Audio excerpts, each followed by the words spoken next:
I named this channel Plasma TV for gaming because I was so in love with this Plasma TV. I have the Plasma here and the OLED on the top. When I got this Plasma TV, I was trying to buy a GPU, one of these RTX GPUs, but as you know, they were not available. It was impossible to buy them. And at that moment, I was playing with a 1050 Ti.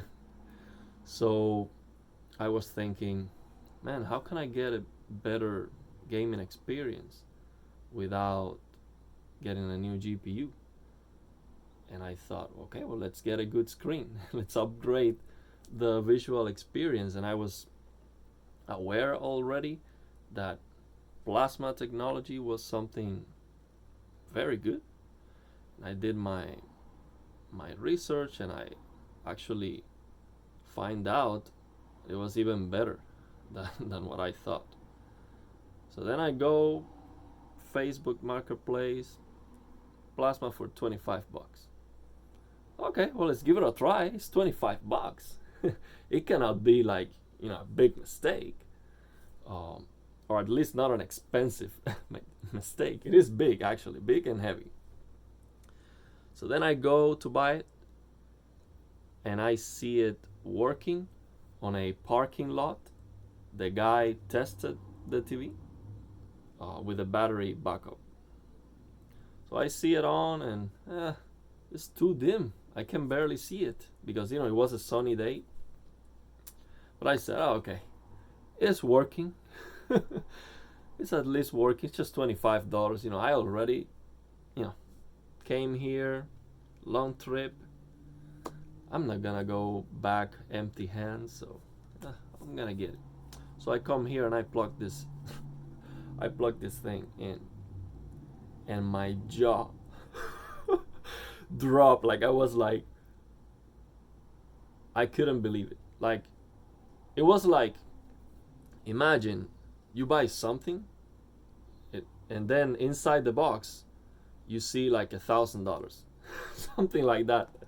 I felt that this was a gift, like so much more value. I couldn't believe it. The colors of this plasma TV is just the most beautiful thing. Right now, I have the OLED with HLG HDR and dynamic tone mapping on with black frame insertion to simulate that motion resolution that the plasma has natively. That's just the technology has perfect motion resolution without flickering. No flickering, amazing colors, great contrast. Not even close to the OLED, okay? Because it does not have zero blacks. So the OLED contrast is perfection. But the black levels of the plasma TV, it can be as low as 0.03 or 5 candelas, depending on the model you get. The better the model, the better the black level. So for the human eye, it is as good as it gets. Unless you have fully black screen and you are in a dark room, it's perfect blacks, basically. So you have almost perfect blacks. Amazing, beautiful colors. That was my frustration when I got the OLED. The colors of the plasma, for me, it was looking better. So, and then the perfect motion resolution, which is ideal for gaming. So it was love at first sight for me. I was just in love with it. Every single game that I opened with the plasma was wow. Look at the trees, look at the sun. Never before in my life I care about colors or none of that, because I was used to just crappy LCD screens. When I see this plasma, I couldn't believe that.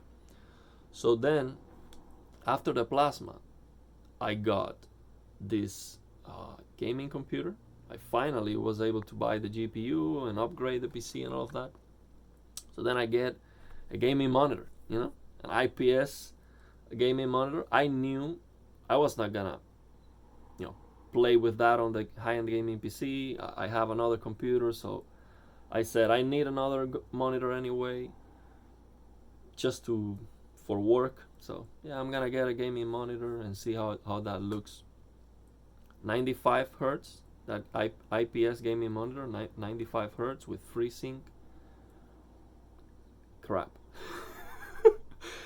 Absolute trash. If we, not even close. I don't have a single video on this channel talking about plasma versus IPS because I don't have anything to talk about. It's not even close.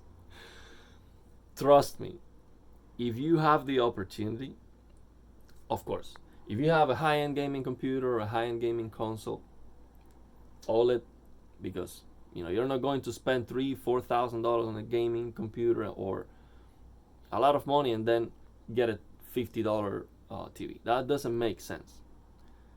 It's gonna make more sense though once you get it. It's gonna make a little bit more sense once you see how good this is.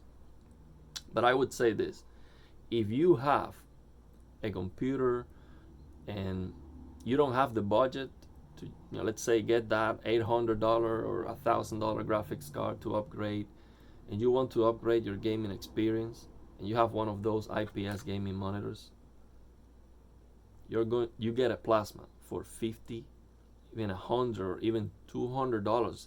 If you get one of those Pioneer Kuros, or this Panasonic from 2013, if you get something that's from 2012, 2013, that's gonna be incredible, because that's like the latest generation of plasmas. You're gonna be amazed with it. Let me go out here to the pool so you can see. Oh, it's night already, so you can see a different spot. So if you get one of the good ones, also make sure you get it, of course, 1080p screen. There are some plasmas that are less than 1080p, and also make sure it's in good conditions. The burning on plasmas is a serious issue. Like, forget about OLED. Like, OLED burning is not even a thing in comparison with plasma. You really need to make sure the screen is in good shape. Okay, these plasmas, for example, it has very, very faint burning from a logo. People that watch too much soccer, but it's barely visible. So if you cannot see it, go for it. It's still good. So, but make sure it's in good shape, because it's a fragile technology and it is not perfect. It gets very hot. It's super heavy. It consumes a lot of power. Like, this one is like over 500 watts of power. Okay, this is 42-inch Panasonic Viera from 2011. But it is not perfect, but it's so awesome. For the price, you cannot beat it. You cannot get any screen for $100 or less, or even $200. You cannot. I guarantee you cannot buy any screen for $200 or less that is going to come even close to this plasma TV. So for me, this is the best value, the best pitch value for the picture quality you can get, period. There's nobody can can argue with that. It's no comparison. No comparison between this plasma TV and any LCD screen. Is not even close. You can also take a look and see if you can get a good CRT monitor, but because basically Digital Foundry they hype the CRT technology and they have a lot of influence, so people now know how good that is. and they are expensive. So it's very unlikely you're going to be able to find a very good CRT monitor for a good price, unless somebody doesn't know what they have on their hands, and then yeah. But if you can get a good one, I mean, if you can get an FW900 and 900, that's Sony Trinitron, that's insanity. That is so good. People pay $2,000-$3,000 for that monitor. That's how good it is. So yeah, this impulse displays technologies, CRTs and plasmas, are so good. I don't know how we evolve to this sample and hold blurriness, because you're just losing so much. Like, it feels like the OLED, all the features that the OLED have, all the features that I am using right now, is trying to to simulate this technology. So, the black frame insertion is trying to simulate this technology, and it does a better job in terms of motion. It can get over 1080p at 120 hertz. It is better. But if you get a plasma TV that's 4K and you move the camera, that's gonna be 4K or almost 4K in movement. So I can only imagine a plasma TV that's 4K. I can only dream about that.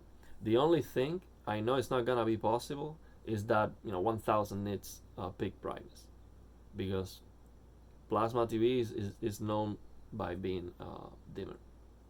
But aside from that, you're going to get amazing colors and the best motion resolution ever. And I don't know if they can push 100 hertz or 200 hertz. I don't know. They just need to invent a different technology.